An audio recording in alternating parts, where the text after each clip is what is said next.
나는 요즘 시간이 어떻게 가는지도 모른다. 하루하루가 그저 뿌옇게 흐려진 안개 속 같았다. 10여 년 전 아내를 먼저 보내고도 이렇게 괴롭고 힘들지는 않았다. 내 나이 76, 한때는 누구보다 든든한 가장이었고 내 손으로 이룬 가게와 집을 자식들에게 물려줬다. 그게 부모된 도리라 믿었다. 하지만 지금 나는 낯선 병원의 하얀 벽을 바라보며 문이 열리기를 기다리는 신세가 되었다. 문 너머에서는 그들이 나를 이곳에 가둬둘 방법을 논의하고 있을 것이다. 내 아들이, 내 핏줄이, 내가 가진 재산을 모두 아들에게 넘긴 것은 몇 년 전이었다. 아들이 손을 꼭 잡고 간청했다. 아버지, 이제 제과점도 현대식으로 좀 바꾸고 새로운 경영기법을 받아들이며 전국적으로 체인점 형태로 키워야 할 때가 된 것 같아요. 미리 정리하는 게 좋아요. 그래야 나중에 세금도 줄이고 제가 잘 모실게요. 사실 아내가 먼저 떠나고 나도 나이가 드니 세상을 살아간다는 것이 버겁고 조금 쉬고도 싶었다.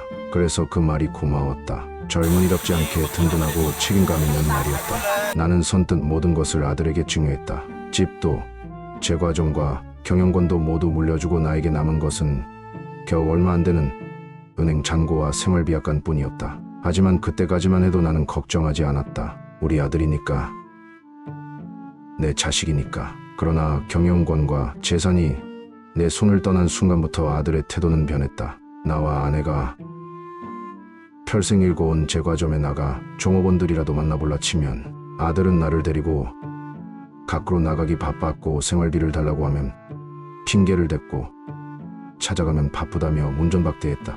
처음엔 이해하려 했다. 아들도 가장이 되었으니 힘들겠지. 시간이 지나면 달라질 거라 믿었다. 하지만 시간이 지나면서 연락은 점점 줄었고 결국에는 나를 귀찮아하는 눈치였다. 그러다 어느 날 나는 낯선 사람들에 의해 이 요양병원으로 실려왔다. 내 아들은 정신과 의사의 진단서를 준비해 두었고 나는 치매 증세가 있는 노인으로 기록되었다. 내 말은 아무도 들으려 하지 않았다. 가까스로 전화를 이용할 수 있어서 친분이 있던 변호사에게도 전화를 걸었었다. 법적 대응을 생각해봤지만 변호사는 고개를 저었다. 이미 모든 재산을 증여한 상태라면 법적으로 되돌리기는 어렵습니다. 그러나 그것보다 더 서글픈 것은 내가 버려졌다는 사실이었다. 병실 창문 너머로 보이는 세상은 여전히 바삐 돌아가는데 마만역이 멈춰 있었다. 낯선 간호사가 들어와 나를 바라봤다. 그녀의 눈빛에서 동정심이 엿보였다. 그녀는 서류를 살피며 내 이름을 부르려 했으나 머뭇거렸다. 어르신, 지금 기분이 어떠세요? 나는 대답하지 않았다. 아니, 못했다. 내 속에서부터 끓어오르는 분노와 슬픔이 목구멍을 틀어막고 있었다. 문득 거울을 보았다. 거기엔 내가 아니었다. 창백한 피부에 검버섯, 축 처진 어깨, 쑥 빠진 볼거울 속 남자는 더 이상 예전의 나가 아니었다. 나는 누구였던가? 든든한 가장이었고 책임감 있는 사람이었고 아버지였다. 그러나 지금은 단지 불필요한 짐, 한낱 늙은이일 뿐인가. 문이 열리고 병원 관계자와 내 아들이 들어왔다. 아들은 나를 보며 짧게 웃었다. 한때 나를 의지하던 그 눈빛이 아닌 이제는 나를 부담스러워하는, 그래서 어서 이 상황을 끝내고 싶다는 눈빛이었다. 아버지, 여기 계시는 게 좋으세요. 의료진도 아버지 건강을 위해 최선을 다할 거예요. 나는 쓴 웃음을 지었다. 건강을 위해라는 말이 비수처럼 꽂혔다. 내 건강을 걱정했다면 내 곁을 지켰어야 했다. 나를 이렇게 버리지 말았어야 했다. 아들이 준비해온 서류를 내밀었다. 아들의 손길이 서류를 넘기는 소리가 낯설게 들렸다. 그 안에는 무엇이 적혀 있을까? 얘 후견인을 지정하는 서류일까? 내 몇 푼 남은 은행 잔고 마저 완전히 정리하는 서류일까? 나는 천천히 아들을 바라봤다. 그가 더 이상 내 아들이 아닌 것처럼 느껴졌다. 나는 깊은 숨을 들이마셨다. 내 이름을 되찾아야 했다. 내가 누구인지 잊지 않기 위해, 내 삶을, 내 존재를 그들에게 빼앗기지 않기 위해. 그리고 나는 결심했다. 이대로 무너질 수는 없다고. 내가 누구인지, 내 이름이 무엇인지 다시금 찾아야 한다고. 아내가 저만큼 서 나를 바라보고 있다. 그날도 나는 이른 새벽에 일어나 가게 문을 열었다. 빵을 굽는 고소한 냄새가 가게 안을 가득 채웠고 하루의 시작을 알리는 햇살이 유리창을 타고 들어왔다. 아내는 작은 주방에서 반죽을 손질하며 활짝 웃었다. 여보, 오늘은 단골 손님 많겠어요. 어제 다들 내일도 올 거라고 하던데. 그녀의 목소리는 언제나처럼 밝았다. 나는 피곤한 몸을 이끌고도 기꺼이 웃으며 고개를 끄덕였다. 이 작은 빵집은 우리 가족의 삶의 터전이었다. 그리고 무엇보다도 우리 아들이 커갈 수 있는 바탕이었다. 나는 그렇게 내 아들의 성장만큼이나 가게를 일구어 대한민국에서 몇 손가락 안에 꼽히는 빵집 사장도 되었다. 아들은 내가 가장 사랑하는 존재였다. 그의 작은 손을 잡고 처음 걸음마를 떼던 순간, 자전거를 배우며 넘어져도 이를 악물고 다시 일어나던 순간, 학교에서 상을 받아와 내게 자랑스럽게 내밀던 순간, 모든 것이 생생했다. 아들은 내 희망이었고 내 전부였다. 하지만 그렇게 사랑했던 아들이 지금 나를 버렸다. 아니, 이미 오래전부터 나를 벗어나려 했던 걸까? 나는 병실 침대에 몸을 기댄 채 그 시절을 떠올렸다. 처음에는 우리 곁에서 한 걸음도 떨어지지 않던 아이였다. 하지만 점점 커가면서 나와의 대화보다는 친구들과의 시간을 더 소중히 여겼다. 그럴 수 있다고 생각했다. 아이가 자라면서 자연스러운 일이겠지 싶었다. 그리고 결혼을 하고 아이를 낳았을 때 나는 그가 이제 한 가정의 가장이 되었으니 바쁠 것이라 이해하려 했다. 그래도 아들은 나를 찾아오곤 했다. 명절이면 손자와 함께 찾아와 이제는 가버리고 없는 나의 아내가 차려준 지어머니의 음식을 맛있게 먹었다. 그러나 아내가 세상을 떠난 후 모든 것이 달라졌다. 아들은 더 이상 우리 집에 오래 머무르지 않았다. 바쁘다는 핑계를 대며 점점 연락이 줄어들었고 결국 나는 혼자가 되었다. 하지만 그때도 나는 믿었다. 내 아들이니까 언젠가는 돌아올 것이라고. 그러나 돌아온 아들은 내 손을 잡고 내 재산을 정리하자고 말했다. 나는 아들에게 남길 수 있다면 기꺼이 모든 걸 내어주겠다고 생각했다.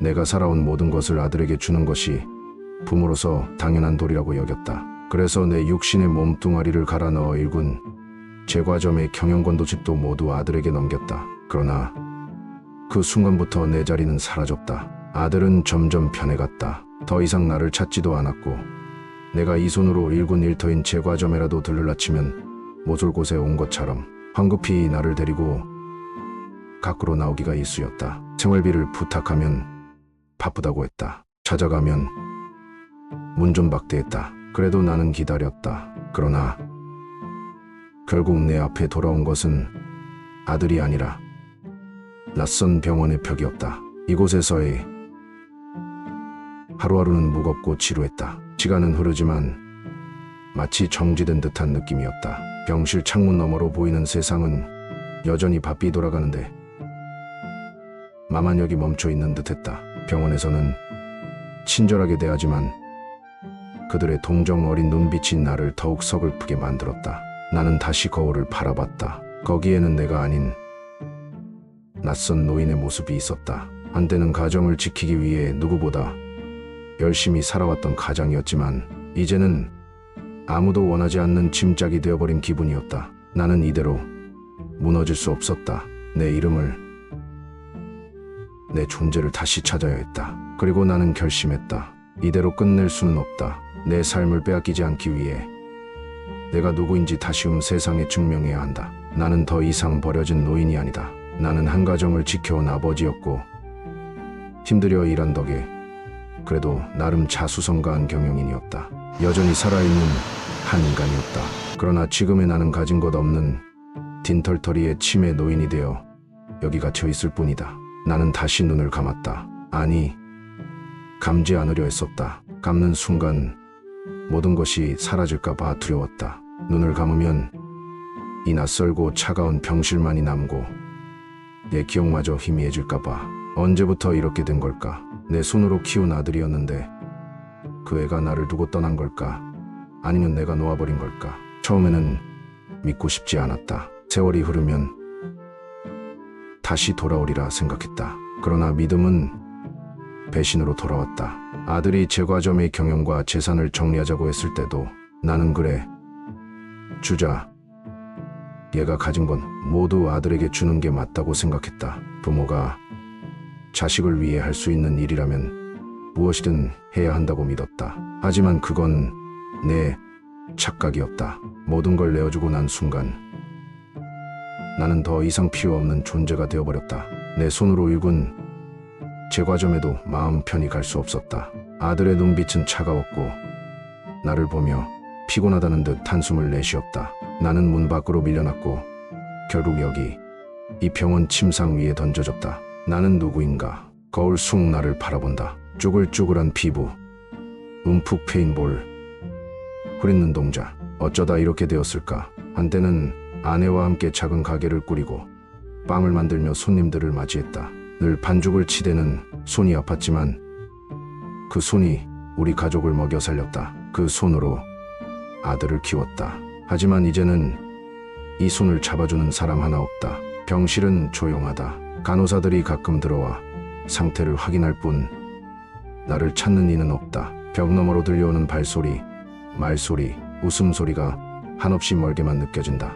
마치 나만 이곳에 갇혀 있는 것 같다. 시간은 흐르고 세상은 돌아가는데 나만 멈춰 있다. 그렇게 가만히 있으면 문득 아내가 떠오른다. 그녀가 살아 있었다면 이렇게 되지는 않았을까. 그녀는 강한 사람이었다. 늘 따뜻한 말로 나를 다독였고 아들을 감싸주었다. 그녀가 떠난 후 모든 것이 어그러졌다. 아들과 나 사이에는 깊은 골이 생겼고 나는 그것을 메우려 했으나 끝내 실패했다. 이대로 무너질 순 없다. 나는 짐짝이 아니다. 나는 한 가정을 지킨 가장이었고 내 손으로 제과점을 키운 사람이었다. 비록 지금은 가진 것 하나 없는 빈털터리 노인일지라도 얘 삶을 빼앗길 수는 없다. 내 존재를, 내 이름을 다시 찾아야 한다. 하지만 어떻게, 어디서부터 다시 시작해야 할까? 병원 문을 나서면 갈 곳은 있을까? 내 몸은 이미 예전 같지 않고 주저앉을 것만 같다. 그러나 이대로 끝낼 수는 없다. 나는 살아있다.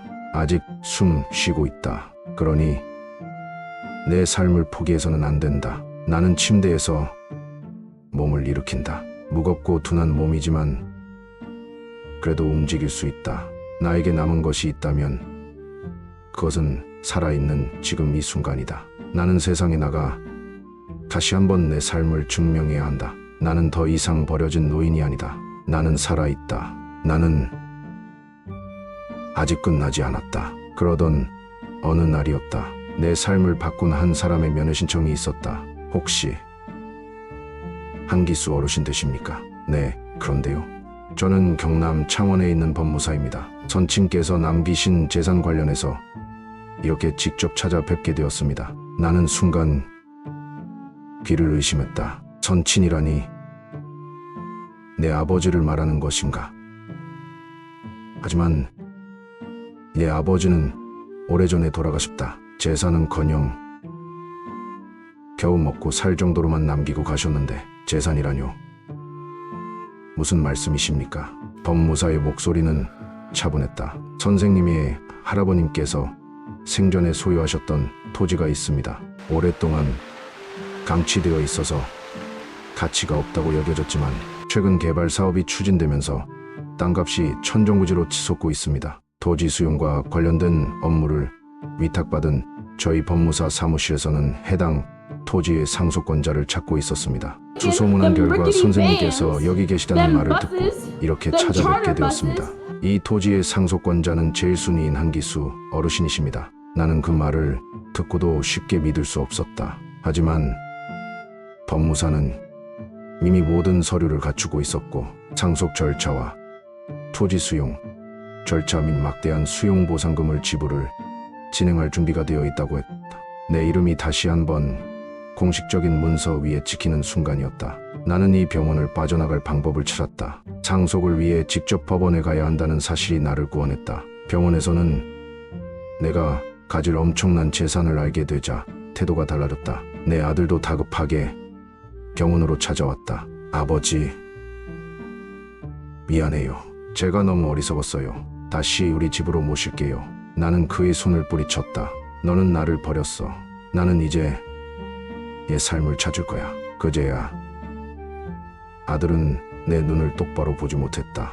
내게 남은 것은 자식에게 버림받은 서글픔 뿐이었다. 하지만 이제 나는 다시 내 존재, 내 이름을 되찾았다. 그리고 내 마지막을 스스로 결정할 수 있게 되었다. 나는 처음으로 진정한 자유를 손에 넣었다.